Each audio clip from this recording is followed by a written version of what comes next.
এনায়েত প্রভুবাদ আবার একটা ভিডিও বানিয়েছে। আমি ওটা কইছিলাম পলিটিক্স নিয়ে কসকসানি না করতে। ভারতীয় পণ্য বয়কট আন্দোলনের সময় ওর কুরকুরে নিয়ে উঠছিল। ব্যাপার না, বাতের রোগীদের যেমন আমাবস্যার পূর্ণিমা বাতের ব্যথা জায়গায় ওঠে, তেমনি প্রভুপাদের কিছু বিশেষ বিশেষ সময় কুরকুরে নিয়ে ওঠে। ওরা নিয়ে কিছু বলতাম না, কিন্তু একটা ভিডিও সারিছে, এটা নিয়ে কিছু না কইলেই না। মুশকিল হইলো কইছে বিএনপি নিয়ে। বিএনপির ডিফেন্ড করা তো আমার দায়িত্ব না, দায়ও না, আমি বিএনপি করিও না। কিন্তু বিএনপি ব্যাশিং এর নামে কোন শয়তানিটা শ্রী শ্রী এনায়েত প্রভুপাত করতেছে সেটা দেখায় দেওয়া দরকার, কারণ এটা দেশের জন্য জাতির জন্য জরুরি।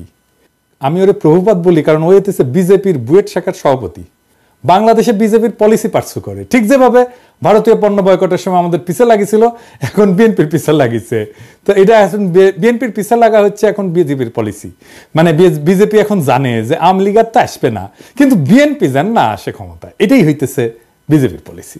ও যেটা বলতে চাচ্ছে সেটা হচ্ছে আওয়ামী লীগ খারাপ, অবশ্যই ঠিক আছে, বিএনপি একই রকম খারাপ। বিএনপি একই রকম খারাপ একটা দল, এই বিএনপিকে ক্ষমতা আসতে দেওয়া যাবে না, ফেয়ার এনাফ। তো প্রভুবাদ আওয়ামী লীগের আমলে আওয়ামী লীগের শাসন নিয়ে কি কথা কবে পারছিল আপনারাই বলেন? তখন কিন্তু গোয়ার গু শুকায় গুটা হয়ে গেছিল, সেই সাহস হয় নাই। এখন ওর পৌরুষ জেগে উঠছে, বিপ্লবী হয়েছে, এখন এসেছে বিপ্লবী সাজিতে। ওই সময় কি কি করেছিল আসেন দেখি।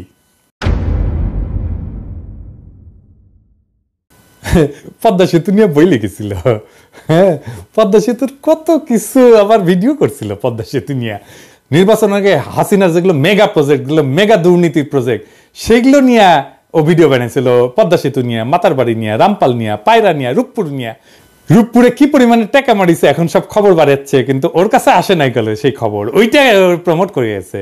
ইন্ডিয়া আউটের সময় ও ইন্ডিয়া আউটের পিছে লাগিয়েছিল, কইছিল মনে আছে না? এটা আবার দেখেন, বাংলাদেশের মানুষ নাকি পেঁয়াজ খেয়ে নেশা করে। শুনেন, বাংলাদেশের মানুষ দুইটা জিনিস দিয়ে নেশা করে, একটা হচ্ছে সয়াবিন তেল আর একটা হচ্ছে পেঁয়াজ।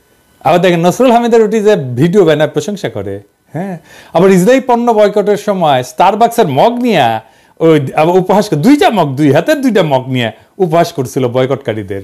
আজ এডিটর সাহেব দেখান তো 5ই আগস্টের আগের ভিডিওগুলো দেখান, এখানে টাইটেলগুলা, আর পরের ভিডিওগুলোর টাইটেলগুলো এটি দেখান। দেখেছেন?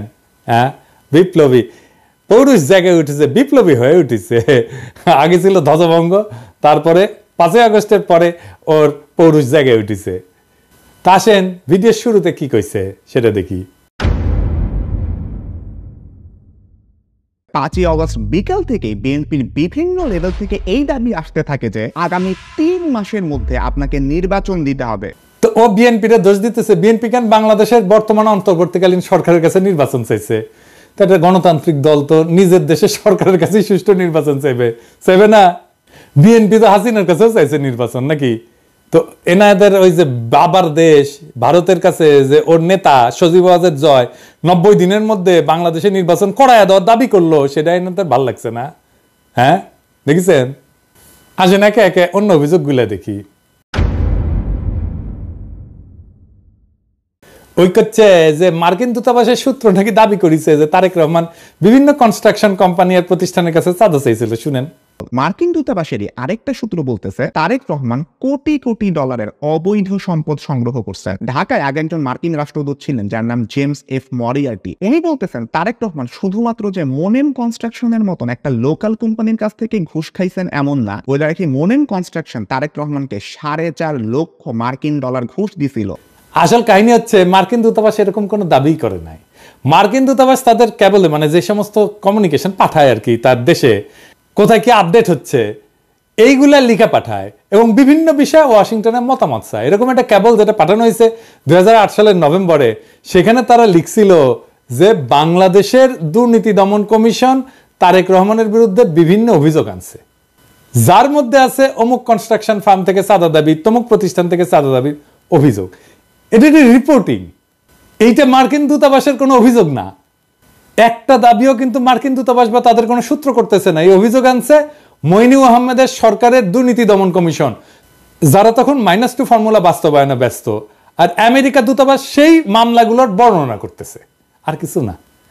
কিন্তু এই মামলাগুলো কিভাবে হয়েছে সেটা একটা বর্ণনা কিন্তু আছে মহিউদ্দিন আহমেদের বই ১/১১-তে। এই মামলাগুলো হয়েছিল সরাসরি মঈনুল আহমেদের নির্দেশে, যদিও তখনকার এনবিআর বা দুদক কেউই তারেক রহমানের বিরুদ্ধে কিছুই পায় নাই।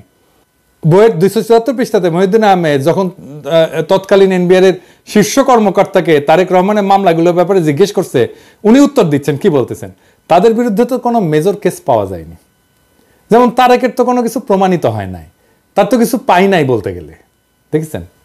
এবং এই ১/১১ বইতে খুব বিস্তারিতভাবে লেখা আছে কিভাবে মঈনুল আহমেদ বাধ্য করছিল এই সমস্ত মামলা দিতে।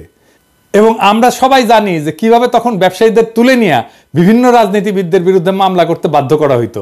সেই মামলাগুলোর সূত্র ধরে এই প্রভুপাদ ভিডিও বানায় ফেলছে যে তারেক রহমান চাঁদাবাজি করছে, দেখেছেন। মানে মানুষের তো ইন্টেলেকচুয়াল একটা অনেস্টি থাকবে। উনাকে আবার ছাত্র পড়ায় বুয়েটে, ছাত্র কি শিখবে ওর কাছ থেকে? ছাত্র সাবজেক্ট কি শিখবে জানি না, কিন্তু নৈতিকতা তো শিখবে না ওর কাছ থেকে। এখন প্রশ্ন হইতেছে যে মামলাগুলো হইলো গত ১৭ বছর, এই চাঁদাবাজি মামলার অগ্রগতি কি? ঘোড়ার ডিম, শূন্য। এটা চাঁদাবাজির মামলাও হাসিনা গত ১৭ বছরের কোনো আদালতে প্রমাণ করতে পারে নাই, এমনকি কোনো বিবাদী এই সমস্ত ভুয়া মামলা চালাইতেও চায় নাই। তো প্রভুবাদ কোত্থেকে পাইলো এগুলা?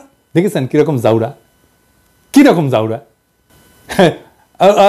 এনায়েতের ভিডিওতে আমিন আহমেদ ভুইয়া নামে এক ব্যবসায়ীর কথা বলছে, যাকে নাকি তারেক রহমান হুমকি দিছিল চাঁদার জন্য। অথচ আমিন আহমেদ ভুইয়া নিজেই দাবি করছে যে তাকে জোর কইরা তারেক রহমানের বিরুদ্ধে মামলা করানো হয়েছিল।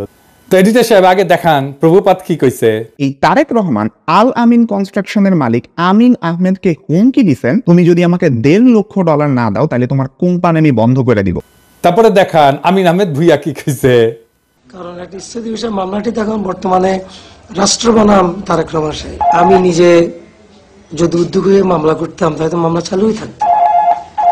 আমার যদি উদ্যোগ বা ইচ্ছা থাকতো, আর স্বাভাবিক বিষয়, আমি তার সময় কেন মামলা করতে যাব? উনি তো আমার দলের সিনিয়র যুগ্ম মহাসচিব, উনি নমিনেশন দিয়েছে, আমার সাথে রাজনীতি করি।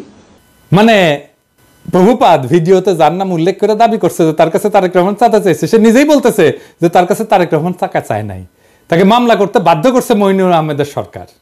মানে ওই যে বলছে বিএনপিতে এর মধ্যে ক্ষমতায় আসেনি, মঈনুলের পর আওয়ামী লীগ ক্ষমতায়, তাহলে ও তো এমন না জোরে চাপ দিয়ে বলছে বিএনপি, তাই না? এইটা গেল প্রথম ধাপ্পাবাজি। দ্বিতীয় ধাপ্পাবাজি ধরি। প্রভুপাত দাবি করেছে যে তারেক রহমান নাকি বাংলাদেশে সিমেন্টসের সমস্ত চুক্তি থেকে 2% কমিশন নিয়েছিলেন। থার্ড এক্সাম্পল সিমেন্স থেকে এই তারেক রহমান এবং তার ভাই আরাফাত রহমান কোকো ঘুষ নিছেন বলে কিন্তু অভিযোগ আছে। একজন প্রত্যক্ষ সাক্ষী জানাইতেছেন বাংলাদেশে সিমেন্সের যত চুক্তি হইতো তার থেকে প্রায় 2% কমিশন এই তারেক রহমান নিতেন। সিমেন্সের বিরুদ্ধে আমেরিকার যে মামলা হয়েছিল সেই মামলা 20 পৃষ্ঠার রায়ে কোন ডকুমেন্টে তারেক রহমান সিমেন্সের কাছে টাকা চাইছে বা তারেক রহমানকে সিমেন্স 1 টাকাও কখনো দিছে এমন কোনো কথার উল্লেখই নাই। এই যে তাহলে এই তথ্য প্রভুপাত কোথায় পেয়েছে? হ্যাঁ, আওয়ামী লীগ দিছে ওরে, ইন্ডিয়া দিছে ওরে, বুঝছাও। আচ্ছা, এরপরের ঘটনা আর এটা ইন্টারেস্টিং, কারণ এটা থেকে আরো পরিষ্কার হয়ে যাবে যে এই প্রভুপাদের বেসিকই ক্লিয়ার না। ওই দাবি করেছে যে টঙ্গীতে একটা 80 মেগাওয়াট প্ল্যান্ট নির্মাণের জন্য চীনা কোম্পানি হারবিন তারেক রহমানকে $7.5 লাখ মার্কিন ডলার ঘুষ দিছিল। শুনেন। 12ই অগাস্ট প্রধান উপদেষ্টার সাথে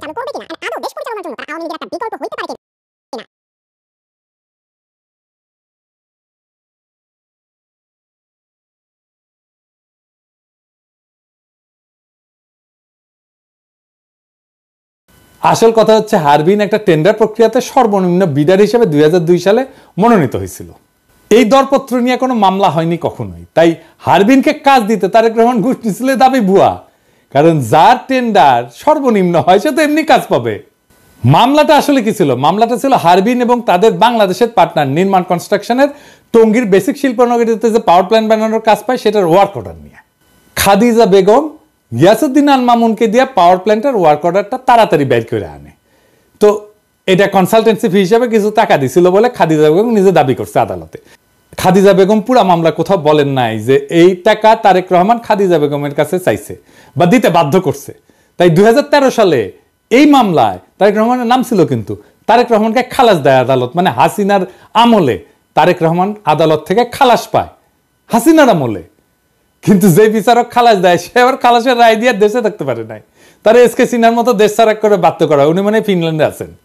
এরপর প্রভুপাদ দাবি করেছে যে তারেক রহমান নাকি বসুন্ধরা গ্রুপের কাছ থেকে 21 কোটি টাকা নিয়েছিল একটা মামলার বিচার প্রভাবিত করতে। বসুন্ধরা গ্রুপের মালিকের একজন ছেলে আছে, নাম হচ্ছে শাফিয়াত সোবহান স্থানভীর। ইনি কিন্তু আনভীরেরই ভাই। তার বিরুদ্ধেও একটা খুনের মামলার বিচার প্রভাবিত করতেও তারেক রহমান 21 কোটি টাকা নিয়েছিলেন বলে অভিযোগ আছে। এই গল্পটা তখন ডিজিএফআই বানায় পেপারগুলোকে খাওয়াইছিল, যেটা 2016 সালে ডেইলি স্টারের মাহফুজ আনাম নিজেই স্বীকার করছে। সে বলছে ডিজিএফআই বানানো গল্প ছাপানোতে তার ব্যাড এডিটোরিয়াল জাজমেন্ট ছিল।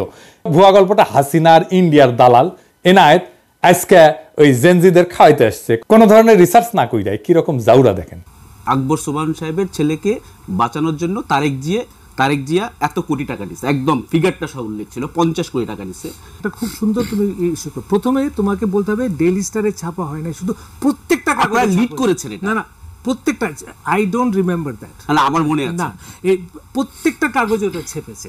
আমি মনে করি যে আমার সাংবাদিকতার সময়ে ওই সময়ে ডিজিএফআই এর দেওয়া নিউজ আনসাবস্টেন্টিয়েটেড, আমি যেটা ইন্ডিপেন্ডেন্টলি প্রমাণ করতে পারি নাই, ওটা আমি লিখেছি, ইন্ডিপেন্ডেন্টলি ভেরিফাই করতে পারছি না। কিন্তু তুমি যদি আমাকে জিজ্ঞেস করো আমার সাংবাদিক জীবনে, এডিটরের জীবনে ওটা হচ্ছে একটা বিরাট ভুল। আমি ভুল করেছি। ওই সময় ডিজিএফআই এর দেওয়া নিউজ আমার ছাপানো উচিত হয়নি। ইট ওয়াজ এ ব্যাড এডিটোরিয়াল জাজমেন্ট। আমি অপকটে স্বীকার করি। কিন্তু ঘটনা হচ্ছে যে যতগুলো দুর্নীতির অভিযোগ আনছে তারেক রহমানের বিরুদ্ধে, সবগুলো 111 সরকার, এবং 111 তো আপনারা জানেন এটা ইন্ডিয়ার সরকার ছিল, তাই না? এই 111 সরকার ইন্ডিয়া হাতে বাংলাদেশকে তুলে দেয়।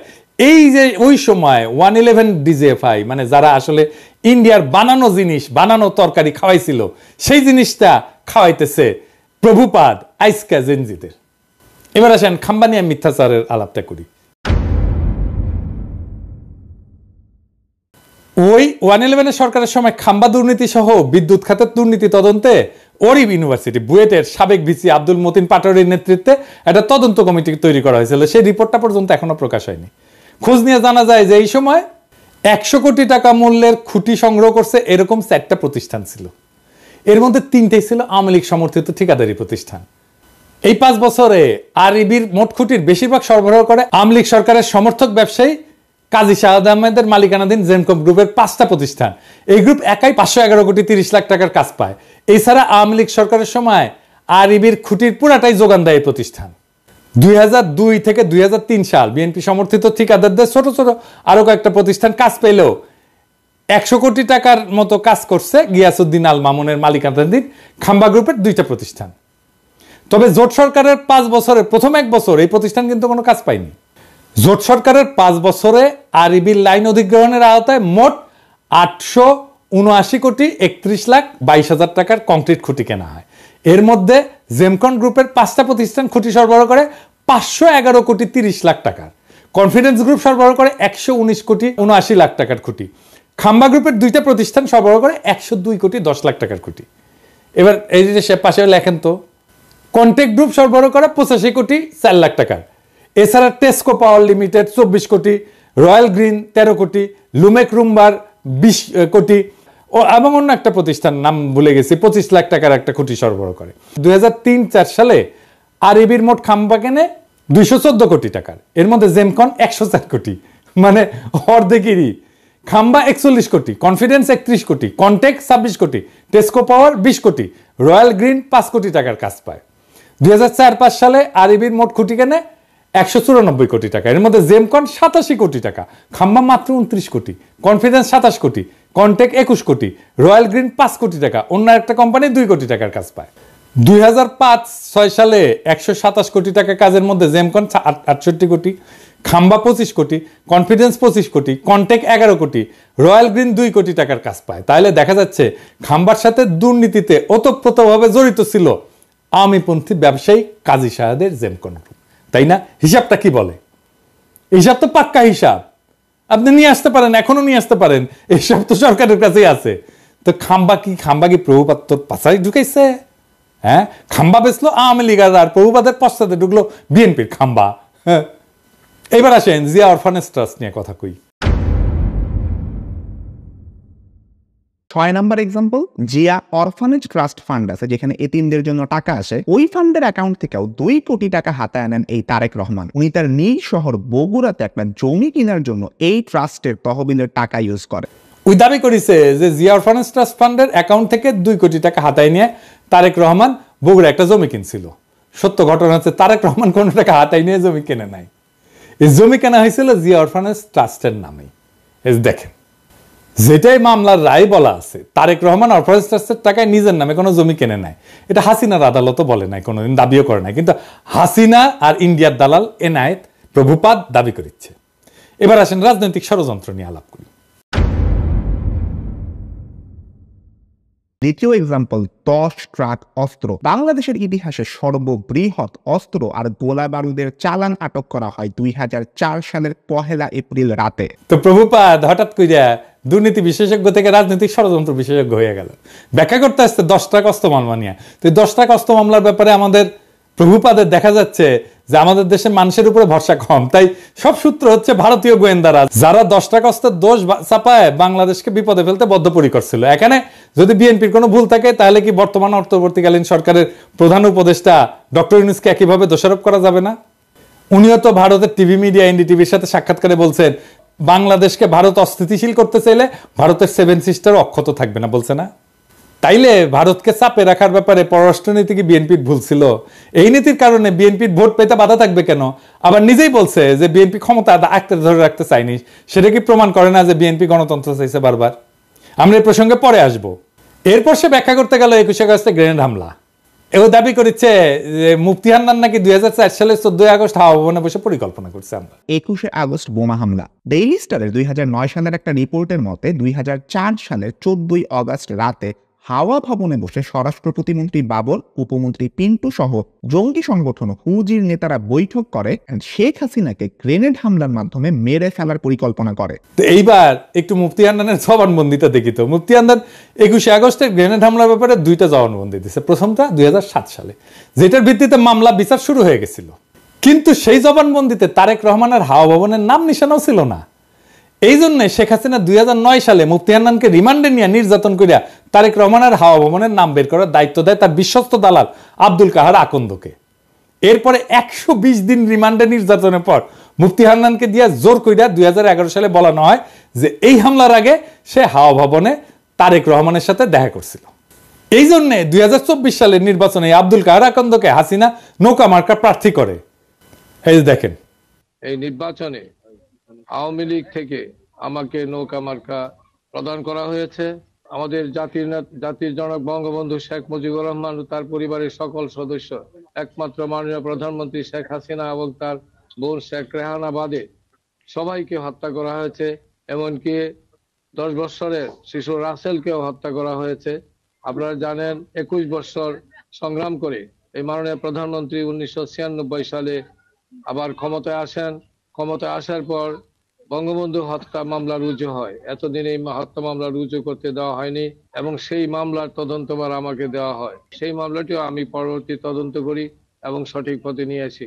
এই সমস্ত মামলা করার কারণে আমাদের আওয়ামী লীগ, যেটা একটি পুরাতন দল, সেই আওয়ামী লীগকে ধ্বংসের মুখ থেকে রক্ষা করা সম্ভব হয়েছে এবং আওয়ামী লীগের রাজনীতিকে টিকিয়ে রাখার ব্যবস্থা করা হয়েছে।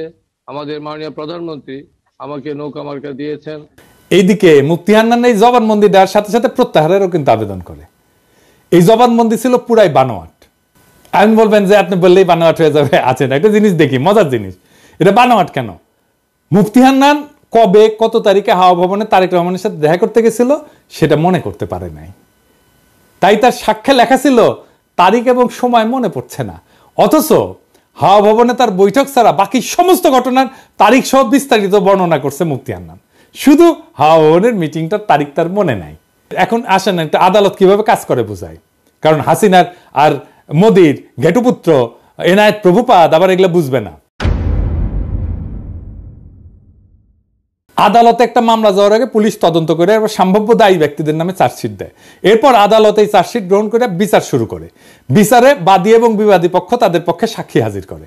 এছাড়া আসামিদেরকেও হাজির করা হয়। সবাইকে দুই পক্ষের আইনজীবীরা জেরা করে, মানে বিভিন্ন প্রশ্ন জিজ্ঞেস করে ঘটনার সত্যতা নির্ধারণের চেষ্টা করে। এই জেরার পর সবার যুক্তি তর্ক শুনে আদালত রায় দেয়। এখন খালি মুফতি হান্নান কেন, তার বাপও যদি জবানবন্দি দেয় যে তার 21 আগস্টে বোম মারছে তারেক রহমানের কথায়, কিন্তু আদালতের জেরায় যদি প্রমাণ হয় তাদের দাবি মিথ্যা, তারা খালাস পেয়ে যাবে।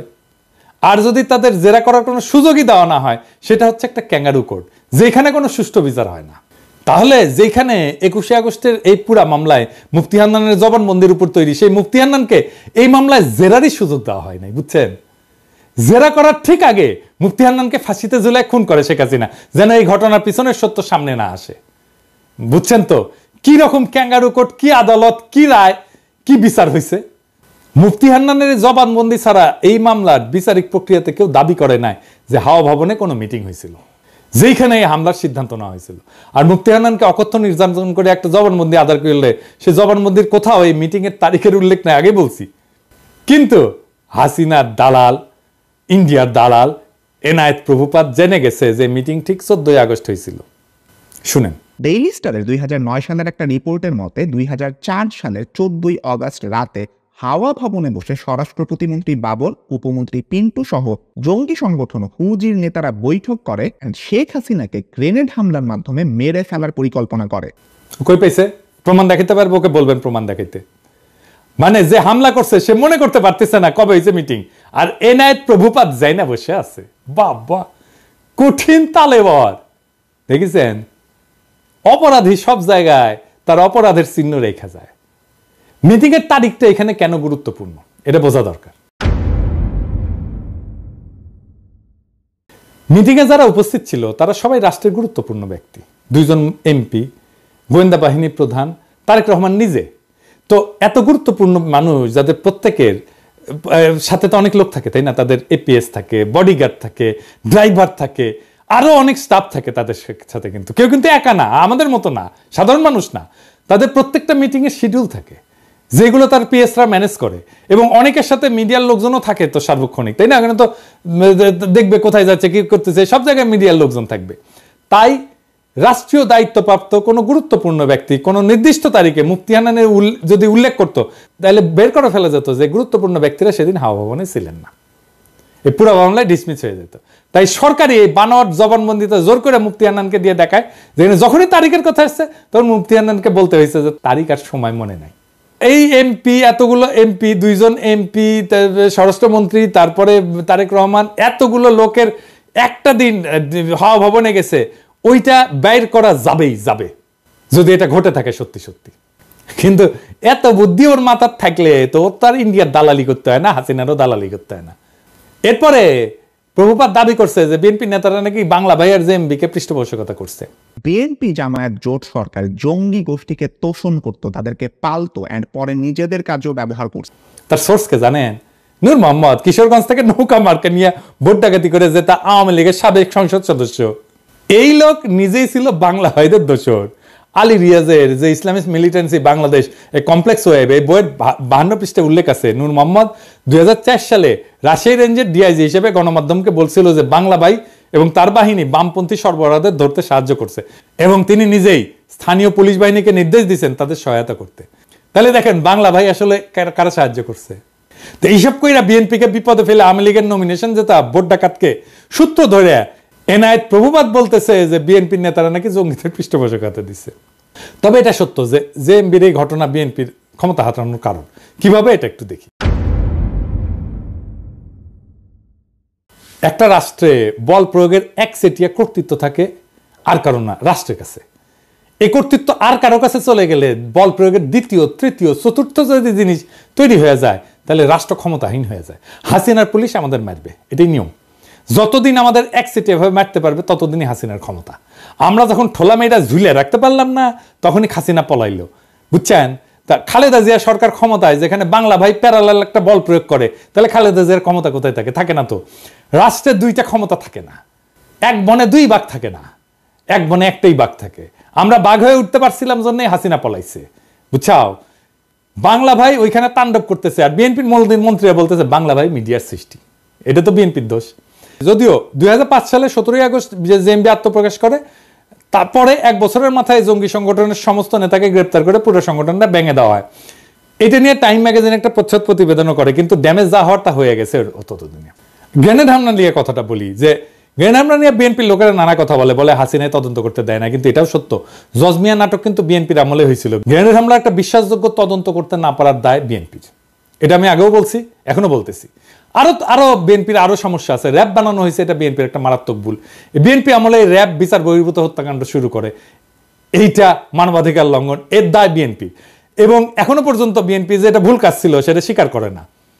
দেশের আভ্যন্তরীণ আইন শৃঙ্খলাটা মিলিটারি ইস্যু না রে বাবা, এইটা মিলিটারি দিয়ে এই কাজ করতে পারবেন না। এখন মাঠে মিলিটারি আছে, পুলিশের কাজ করতেছে, এটাও মিলিটারির কাজ না। ওদের যত দ্রুত সম্ভব ক্যান্টনমেন্টে ফিরে যাওয়া উচিত। এবার আসেন 15 ফেব্রুয়ারি নির্বাচন নিয়ে। 1996 সালে 15 ফেব্রুয়ারি নির্বাচনের ভুল প্রেক্ষাপট বর্ণনা করছে। বাস্তবতা হচ্ছে যে বিএনপি জনগণের দাবি মেনে নিয়ে তত্ত্বাবধায়ক সরকারের অধীনে নির্বাচন দিতে চাইছিল, কিন্তু সংবিধান সংশোধনের জন্য যথেষ্ট সংখ্যক সংসদ সদস্য ছিল না, কারণ আওয়ামী লীগ জামাত সহ সকল দলের সংসদ সদস্য সংসদ থেকে পদত্যাগ করছিল। সেই জন্য 15 ফেব্রুয়ারি নির্বাচনটা দিতে হয়েছিল। 15 ফেব্রুয়ারি নির্বাচনের মাধ্যমে নতুন সংসদ তত্ত্বাবধায়ক সরকারের বিল পাস করে বিএনপি পদত্যাগ করছিল। এটা তো একটা নিয়মের কারণে, নিয়ম রক্ষার জন্য করছিল।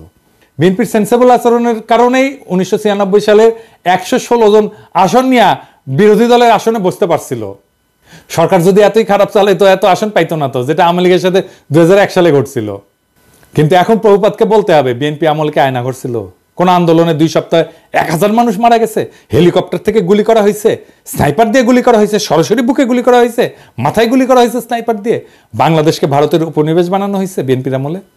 বাংলাদেশের রাজনীতিতে ভারত হস্তক্ষেপ করছে, পরপর 3 টার্মে ভোট দেওয়া বন্ধ করে দিছে, লক্ষ কোটি টাকা পাচার হয়েছে, একটা গুমের ঘটনা ঘটছে, লাখ লাখ লোককে দেশান্তরী হইতে হয়েছে আমার মতো, নাকি বিপ্লব হয়েছে এরকম বিএনপি সরকারকে উৎখাতের জন্য? বিএনপি সরকারের বিরুদ্ধে কথা বলার জন্য পিটায় মারা হয়েছে কখনো?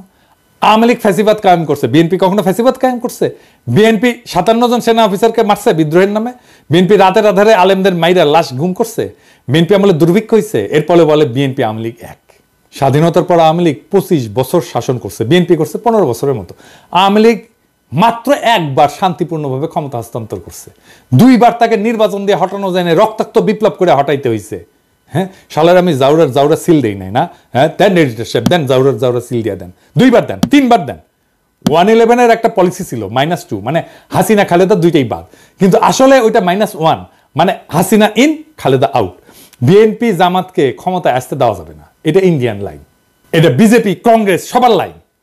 কারণ বিএনপি জামাত ক্ষমতায় থাকলে ইন্ডিয়ার বাংলাদেশে ভাত নাই। ভারতীয় পণ্য বয়কটে ভারতকে বাঁচাইতে আসছিল প্রভুপাত, এখন আওয়ামী লীগের পতনে ইন্ডিয়াকে বাঁচাইতে আসছে প্রভুপাত। কারণ ইন্ডিয়া জানে যে আওয়ামী লীগের জিন্দগিতে ক্ষমতায় আসতে পারবে না। বাংলাদেশে ইন্ডিয়ার অনেক সফট অ্যাসেট আছে, এই প্রভুপাত তার মধ্যে একটা, ইন্ডিয়ার সফট অ্যাসেট। এরকম আরো অ্যাসেটকে মাঠে নামাবে ইন্ডিয়া, এই যে রোকে অ্যাপ্রাজি আর একটা সফট অ্যাসেট। তবে প্রভুপাত তোমার ইন্ডিয়ান সফট অ্যাসেট মার্ক করে রাখলাম, যেদিন ভারতীয় পণ্য বয়কটের পিছিয়ে লাগছো সেদিনই মার্ক করে রাখছি। আমার মার্ক করা ভুল হয় না, বুঝছাও? তো একটা জিনিস জানো, কয়া রাখি, বাঘে শুইলে 18 গা, ঠোলায় শুইলে 36 ঘা, আর পিনাকি শুইলে জয় বাংলা।